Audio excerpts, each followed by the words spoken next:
so that they can stay in alignment with who and what they really are. Yeah, I love that. And I love that, even scientifically, they've proven that, your body's physical reaction to intense fear or intense excitement is actually physiologically the same, but it's your thought that creates your feeling of fear about it or your feeling of intense happiness.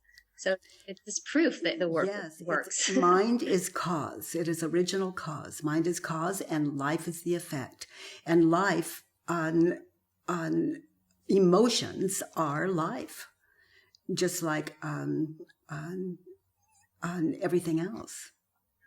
If we look out at the chaos in our life and in our world, we see what the mind has created. And it is possible in the center of that tornado to experience absolute peace and clarity, and to love what is, just basically loving what is, because there's nothing to lose. It's like if I'm paralyzed from head to toe, if you're paralyzed from head to toe, and you love everything you think, where's the problem? Yes, we've seen a bunch of very good YouTube videos about some people and have you seen the one about the guy with the no arms and the no legs? And he's accomplishing amazing things. So, oh my gosh, I love that. But he has a mind that is,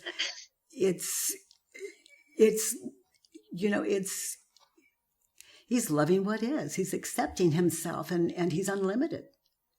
I remember seeing you on Oprah Winfrey, and you told her the story of your mom dying. And I remember Oprah being really, really surprised at how well you dealt with this.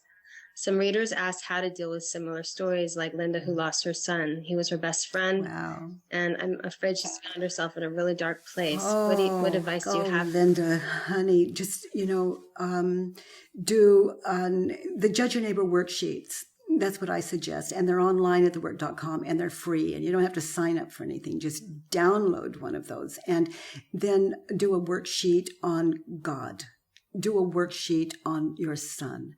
Do a worksheet on the world, just on death and on your son. And just follow the simple directions. It's all there on our website. It's free. It'll show you how to do the work. It's all there. And oh my goodness, I like to say, Linda, that no one can leave me. They do not have that power. No one can leave me. So I think of my children. They're not here, but yes, they are.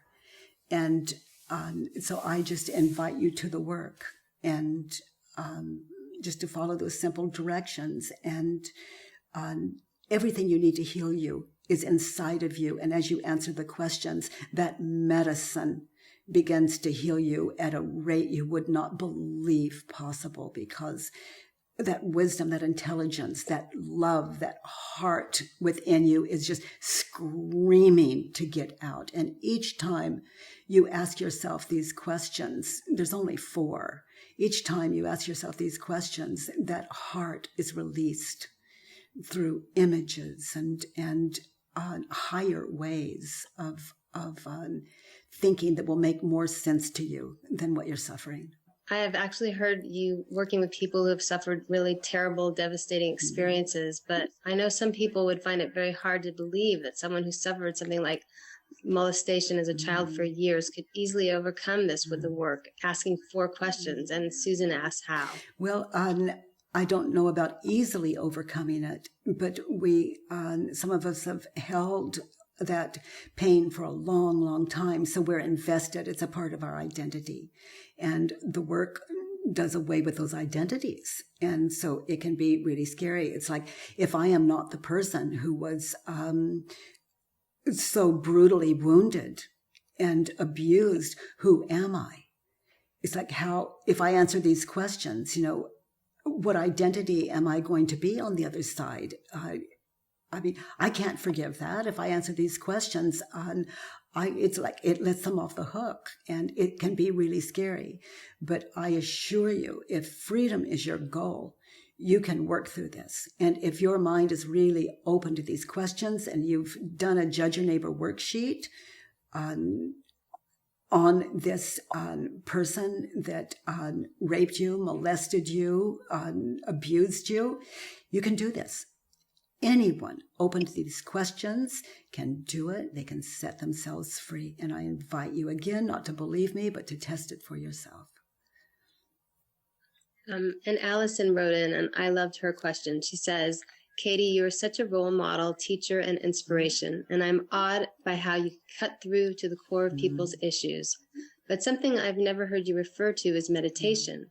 Almost everyone else I've heard or read about has achieved like your level of serenity and acceptance.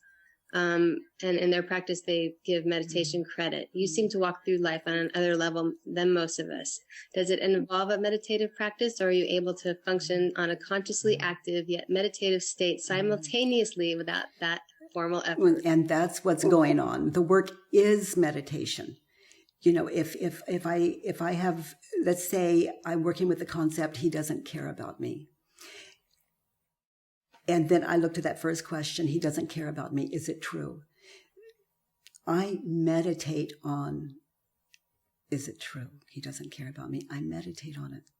And so this work, it's meditation. It's a guided meditation into yourself, into that exploration of, like, straight into your hearts at a depth that you have every right to take you to.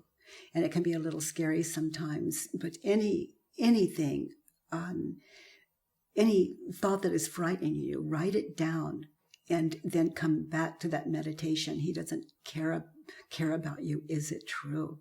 And then as you notice the question, how do you react when you believe this thought? He doesn't care about you. Then drop in as deeply as you possibly can. Get still. This is meditation. So yeah, the work is meditation until finally, yes, it's going on. You're talking, but it's like someone says, what's your name? And I say, Byron Katie. And just don't ask me if I believe it, because that's quite another story.